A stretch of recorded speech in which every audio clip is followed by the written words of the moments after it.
మత్తయి సువార్త 12వ అధ్యాయము. ఆ కాలమందు యేసు విశ్రాంతి దినమున పంట చేలలో పడి వెళ్ళుచుండగా ఆయన శిష్యులు ఆకలిగొని వెన్నులు త్రుంచి తినసాగిరి. పరిసయ్యులది చూచి, ఇదిగో, విశ్రాంతి దినమున చెయ్యకూడనిది నీ శిష్యులు చేయుచున్నారు అని ఆయనతో చెప్పగా, ఆయన వారితో ఇట్లనెను, తానును తనతో కూడనున్న వారును ఆకలిగొనియుండగా దావీదు చేసిన దాని గూర్చి మీరు చదవలేదా? అతడు దేవుని మందిరంలో ప్రవేశించి యాజకులే తప్ప తానైనను తనతో కూడా ఉన్నవారైనను తినకూడని సముఖపు రొట్టెలు తినెను.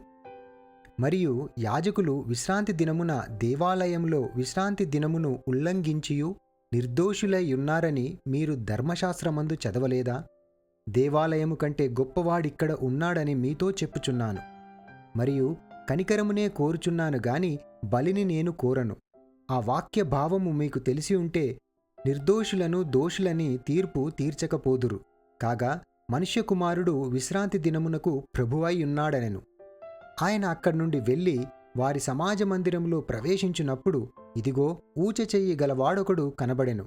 వారాయన మీద నేరము మోపవలనని, విశ్రాంతి దినమున స్వస్థపరచుట న్యాయమా అని ఆయనను అడిగిరి. అందుకాయన, మీలో ఏ మనుషునికైనను ఒక గొర్రెయుండి అది విశ్రాంతి దినమున గుంటలో పడిన ఎడల దాని పట్టుకొని పైకి తీయడా? గొర్రె కంటే మనుష్యుడెంతో శ్రేష్ఠుడు. కాబట్టి విశ్రాంతి దినమున మేలు చేయుట ధర్మమే అని చెప్పి ఆ మనుషునితో, నీ చెయ్యి చాపుమనెను. వాడు చెయ్యి చాపగా రెండవ దాని వలె అది బాగుపడెను. అంతట పరిసయ్యులు వెలుపలికి పోయి ఆయనను ఎలాగు సంవరింతుమా అని ఆయనకు విరోధముగా ఆలోచన చేసిరి. యేసు ఆ సంగతి తెలుసుకొని అచ్చటి నుండి వెళ్ళిపోయెను. బహు జనులాయను వెంబడింపగా ఆయన వారినందరినీ స్వస్థపరిచి తన్ను ప్రసిద్ధి చేయవద్దని వారికి ఆజ్ఞాపించెను. ప్రవక్త అయిన యెషయా ద్వారా చెప్పినది నెరవేరునట్లు అలాగు జరిగెను.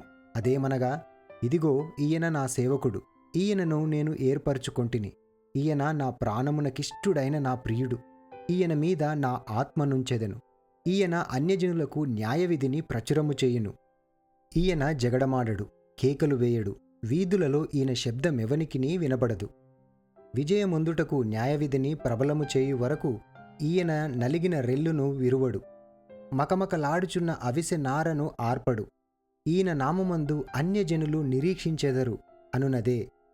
అప్పుడు దయ్యము పట్టిన గ్రుడ్డివాడును మూగవాడనైన ఒకడు ఆయన యొద్దకు తేబడెను. ఆయన వానిని స్వస్థపరిచినందున ఆ మూగవాడు మాటలాడు శక్తియు చూపును గలవాడాయెను. అందుకు ప్రజలందరూ విస్మయముంది, ఈయన దావీదు కుమారుడు కాడా అని చెప్పుకొనుచుండిరి. పరిసయ్యులు ఆ మాట విని, వీడు దయ్యములకు అధిపతి అయిన బయల్జెబూలు వలననే దయ్యములను వెళ్ళగొట్టుచున్నాడు గాని మరియొకని వలన కాదనిరి. ఆయన వారి తలంపుల నెరిగి వారితో ఇట్లనెను, తనకు తానే విరోధముగా వేరుపడిన ప్రతి రాజ్యము పాడైపోవును. తనకు తానే విరోధముగా వేరుపడిన ఏ పట్టణమైనను ఏ ఇల్లైనను నిలువదు. సాతానును వెళ్ళగొట్టిన ఎడల తనకు తానే విరోధముగా వేరుపడును. అట్లయితే వాని రాజ్యం ఎలాగు నిలుచును? నేను బయల్జెబూలు వలన దయ్యములను వెళ్ళగొట్టుచున్న ఎడల మీ కుమారులు ఎవరి వలన వాటిని వెళ్ళగొట్టుచున్నారు? కాబట్టి వారే మీకు తీర్పరులై యుందురు. దేవుని ఆత్మ వలన నేను దయ్యములను వెళ్ళగొట్టుచున్న ఎడల నిశ్చయముగా దేవుని రాజ్యము మీ యొద్దకు వచ్చియున్నది. ఒకడు మొదట బలవంతుని బంధింపని ఎడల ఏలాగు ఆ బలవంతుని ఇంటిలో చొచ్చి అతని సామాగ్రి దోచుకొనగలడు? అట్లు బంధించిన ఎడల వాని ఇల్లు దోచుకొనును. నా పక్షమున నుండని వాడు నాకు విరోధి, నాతో కలిసి సమకూర్చని వాడు చెదరగొట్టువాడు. కాబట్టి నేను మీతో చెప్పున్నదేమనగా, మనుషులు చేయు ప్రతి పాపమును దూషణయు వారికి క్షమింపబడును గాని ఆత్మ విషయమైన దూషణకు పాపక్షమాపణ లేదు. మనుష్య కుమారునికి విరోధముగా మాట్లాడువానికి పాపక్షమాపణ కలదుగాని పరిశుద్ధాత్మకు విరోధముగా మాట్లాడువానికి ఈ యుగమందైనను రాబోవు యుగమందైనను పాపక్షమాపణ లేదు. చెట్టు మంచిదని ఎంచి దాని పండును మంచిదే అని ఎంచుడి, లేదా చెట్టు చెడ్డదని ఎంచి దాని పండును చెడ్డదే అని ఎంచుడి. చెట్టు దాని పండు వలన తెలియబడును. సర్పసంతానమా, మీరు చెడ్డవారయ్యుండి ఏలాగు మంచి మాటలు పలుకగలరు? హృదయమందు నిండియుండు దానిని బట్టి నోరు మాటలాడును గదా. సజ్జనుడు తన మంచి ధననిధిలో నుండి సద్విషయములను తెచ్చును, దుర్జనుడు తన చెడ్డ ధననిధిలో నుండి దుర్విషయములను తెచ్చును. నేను మీతో చెప్పునదేమనగా, మనుషులు పలుకు వ్యర్థమైన ప్రతి మాటను గూర్చియు విమర్శ దినమున లెక్క చెప్పవలసియుండును. నీ మాటలను బట్టి నీతిమంతుడవని తీర్పు నొందుదువు. నీ మాటలను బట్టియే అపరాధివని తీర్పు నొందుదువు. అప్పుడు శాస్త్రులలోనూ పరిసయ్యుల్లోనూ కొందరు, బోధకుడా, నీ వలన ఒక సూచక క్రియ చూడగోరుచున్నామని ఆయనతో చెప్పగా ఆయన ఇట్లనెను, వ్యభిచారులైన చెడ్డతరము వారు సూచక క్రియను అడుగుచున్నారు. ప్రవక్త అయిన యోనాను గూర్చిన సూచక క్రియయే గాని మరి ఏ సూచక క్రియ అయినను వారికి అనుగ్రహింపబడదు.